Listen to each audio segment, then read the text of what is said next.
providing the funding for this. We have Army Corps of Engineers, Arizona Game and Fish, who has stepped up. We're actually going to be treating some of their land at the Tres Rios wetland. They've already started a restoration project there, and will, but haven't finished it. Army Corps funded the first of 3 phases, then ran out of money and left town. So we're going to pick up the next 2 phases and hopefully make some good progress on them. State Forestry has said they're going to provide some additional funding to do work in the river bottoms there, which present a a fire risk. Maricopa County Flood Control is also responsible for the management and vegetation treatments in that river bottom, so we're going to pick up on their work also. In addition to the Tres Rios plan that Game and Fish put together, there is a El Rio plan that the Flood Control District put together. So instead of reinventing the wheel and developing our own restoration plan, we're just going to build on the successes of the plans that they've already written.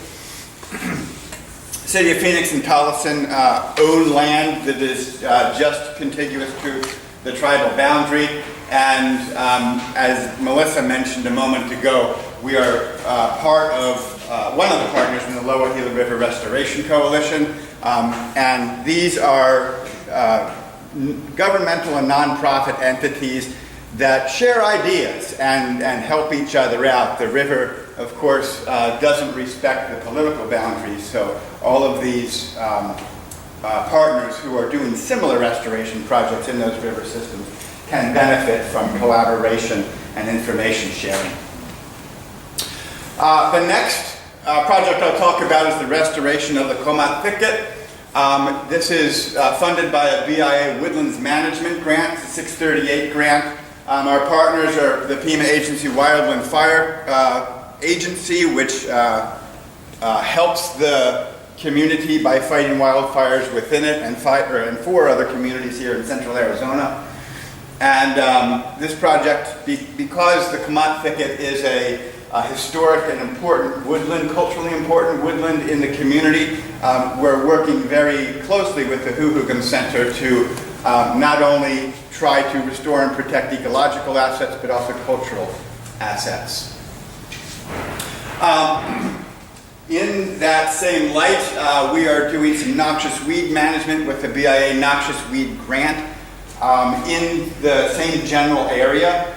This project is doing Tamra Removal, and there are some villages, St. John's and Santa Cruz villages, on the west side of the Gila River community.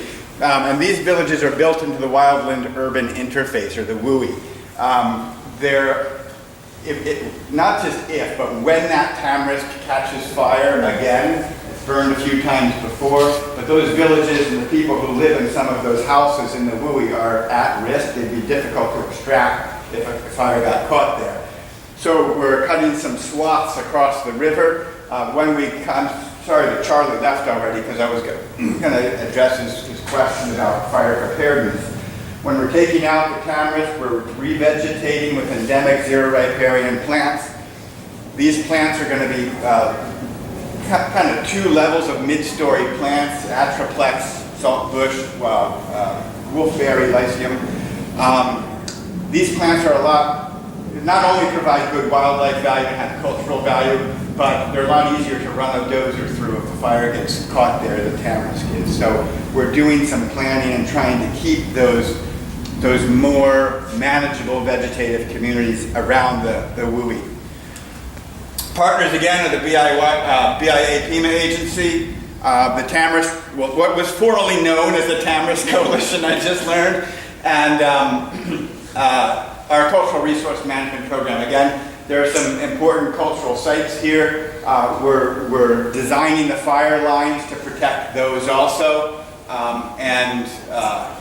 We just don't want to lose those sites to a wildfire. Another project is a cottonwood grove that's been there for at least 100 years, some of the last few really big cottonwoods within our community. It's called the Nui Kosh, and I am told the Nui Kosh sticker is Botam for the place where the vultures roost. So this is a locally funded or a tribally funded project. If you look at, I don't know how well you can see this picture here, but if I had taken a picture 6 months before, this would be a solid wall, an impenetrable wall of tamarisk. We have about a 15-person fuel and restoration crew at work on all these projects. I think Charles has mentioned them earlier. And this crew went in there and did the saw and herbicide work and cleaned out every single salt cedar. We did a 13-acre clearing here and left only these granddaddy cottonwoods remaining. And then we went back in January and put in about 135 cottonwood and willow poles here.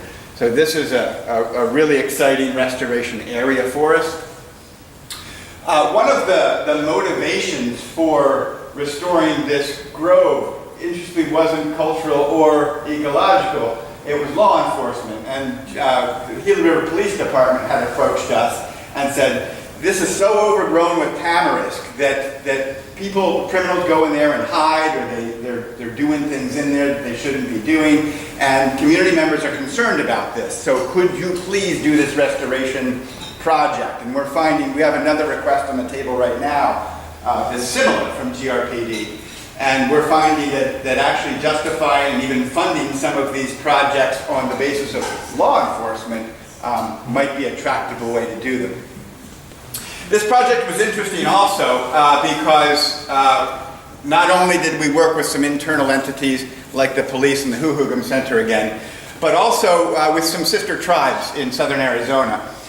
The trees you see here, again, the picture's lousy, but you might see some little colored stripes around the trees, or at least around some of the trees. And that's because we collected trees not only from Gila River itself, but then we sent a crew down to Fort Yuma-Kichan and to Colorado River Indian tribes.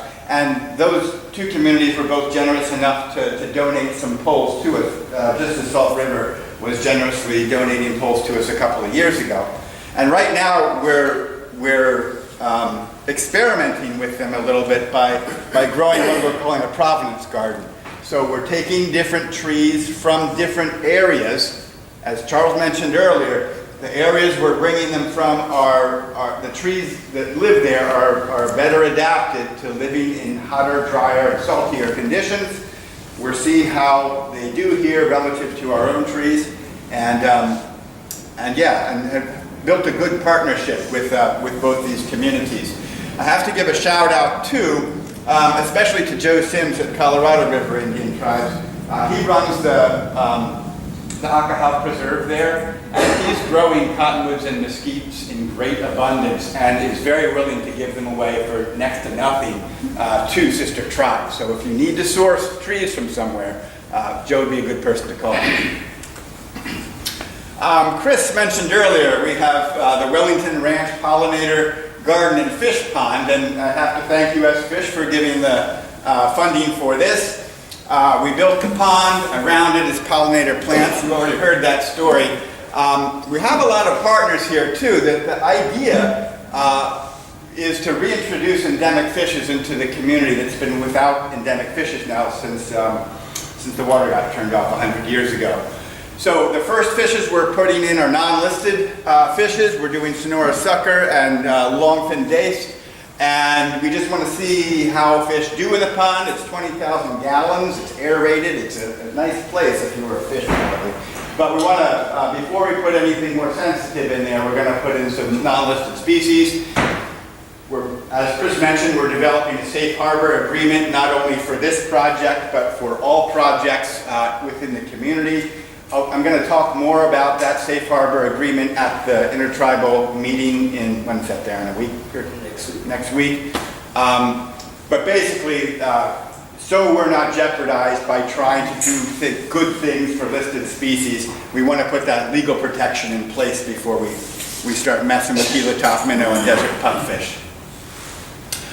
We also had some great nonprofits who contributed significantly to the design and implementation of this project. The Desert Botanical Garden for example, did most of the garden design, and they did beautiful work. Audubon generously helped us with a pollinator garden workshop that we put on the day before. We had about 30 volunteers from that workshop out there with shovels in their hands getting stuff in the ground. We even got John Neistat to dig some holes for us. Borderlands Restoration, which is a nursery down in Patagonia, Arizona. They do fabulous work, and they donated, again, they have all native plants, and we got them for like $4 a pot or something, which you just can't find that from a local nursery here. And interestingly enough, Norm Wellington, who's a private landowner, who, like Chris said, is interested in doing some work, not only good for nature, but also good for him. He's improving his private allotment with these projects. That's it.